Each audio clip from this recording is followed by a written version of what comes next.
നമസ്കാരം. മലയാളി വാർത്തയിലേക്ക് സ്വാഗതം. മൂന്നാം ബലാത്സംഗ കേസിൽ ജയിലിൽ കഴിയുന്ന രാഹുൽ മാങ്കൂട്ടത്തിൽ MLA ജാമ്യ ഹർജി ഇന്ന് പത്തനംതിട്ട ജില്ലാ സെഷൻസ് കോടതി പരിഗണിക്കും. പോലീസ് റിപ്പോർട്ട് വന്ന ശേഷമായിരിക്കും വിശദമായ വാദം.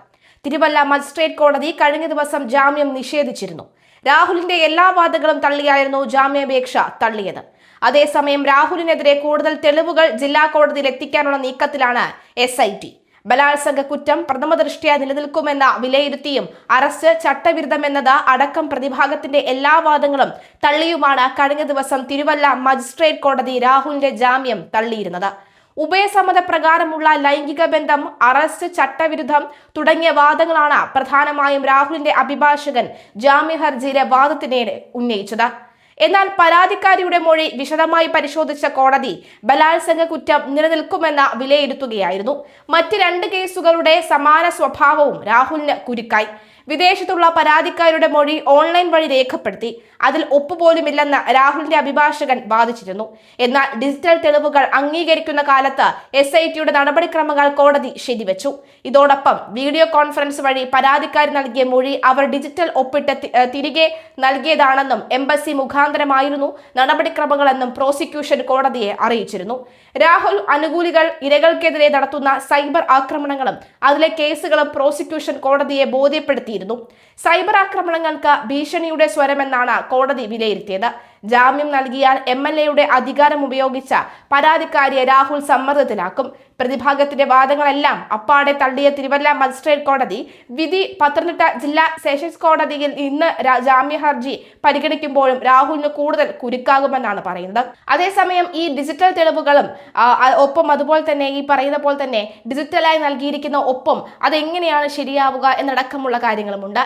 ഇതൊരു ബലാത്സംഗമാണ്, അതായത് സെക്ഷൻ 375 ആണ് എന്ന് തെളിയിക്കാനായിട്ടുള്ള മറ്റ് തെളിവുകളെല്ലാം തന്നെ എന്തൊക്കെയാണ് എന്നും കോടതി ഇന്ന് ചോദിക്കും. എന്തായാലും പത്തനംതിട്ട ജില്ലാ കോടതിയിൽ നിന്നും രാഹുലിന് അനുകൂല വിധി തന്നെ ലഭിക്കുമെന്ന ഒരു കണക്കുകൂട്ടലിൽ തന്നെയാണ് ഇപ്പോൾ നാടും നഗരവും ഉള്ളത്. എന്തായാലും നമുക്ക് കാത്തിരുന്ന് കാണാം. അത് മാത്രവുമല്ല, ദീപക്കുമായി ബന്ധപ്പെട്ടുള്ള, അതായത് സമൂഹ മാധ്യമങ്ങളിൽ വീഡിയോ ചിത്രീകരിച്ച് അധിക്ഷേപിച്ചതുമായി മനം നൊന്ത് മരണപ്പെട്ട ഈ ദീപകിന്റെ ഒരു കേസും നമ്മുടെ സമൂഹ മാധ്യമങ്ങളിൽ ഇപ്പോൾ ശക്തമായും കത്തിക്കയറുകയാണ്. ആ ഒരു കേസ് കൂടി വെച്ച് ഒരു പക്ഷേ ഇതിനെ കണക്കാക്കാനുള്ള സാധ്യതയുമുണ്ട്. രണ്ടും രണ്ട് തലത്തിലാണെങ്കിൽ പോലും ആണുങ്ങൾ, അതായത് പുരുഷന്മാർ സമൂഹ മാധ്യമങ്ങളിൽ വേട്ടയാടുന്നു എന്നതുമായി ബന്ധപ്പെട്ട് പലരും രാഹുൽ മാങ്കൂട്ടത്തിന്റെ ചില കാര്യങ്ങളും കൂടി വെച്ച് പറയുന്നുണ്ടായിരുന്നു. പ്രത്യേകിച്ചും രാഹുൽ ഈശ്വരാണ് അങ്ങനെ ഒരു താരതമ്യം ഒക്കെ കൊണ്ടുവരുന്നത്.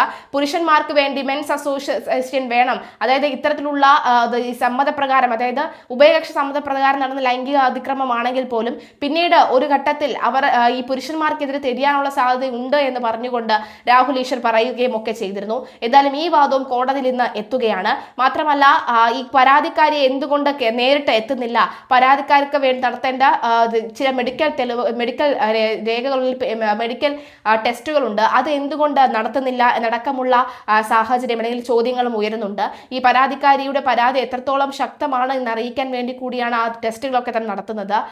അങ്ങനെ പരാതിക്കാരിയെ സഹായിക്കാൻ ആഗ്രഹിക്കുന്ന പരാതിക്കാരി കേരളത്തിൽ നിന്നും നമ്മുടെ കേരളത്തിലേക്ക് എത്തിക്കാനുള്ള നടപടികൾ എന്തുകൊണ്ട് ആരംഭിക്കുന്നില്ല, എന്തുകൊണ്ട് തുടങ്ങുന്നില്ല എന്നടക്കമുള്ള ചോദ്യമുണ്ട്.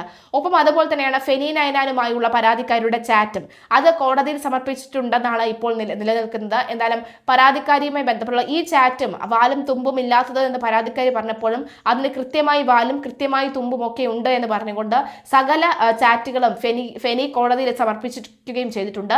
ഈ കേസിൽ നിന്നുകൂടി, അല്ലെങ്കിൽ ഈ ഒരു കാര്യത്തിൽ നിന്നുകൂടിയുള്ള വാദവും ഇന്ന് തന്നെ ഉണ്ടാകുമെന്നാണ് വ്യക്തമാകുന്നത്. എന്തായാലും മണിക്കൂറുകൾ മാത്രമേ ഉള്ളൂ. രാഹുൽ മാങ്കൂട്ടത്തിന് ജാമ്യം ലഭിക്കുമോ ഇല്ലയോ എന്ന് കാത്തിരുന്ന് കാണാം.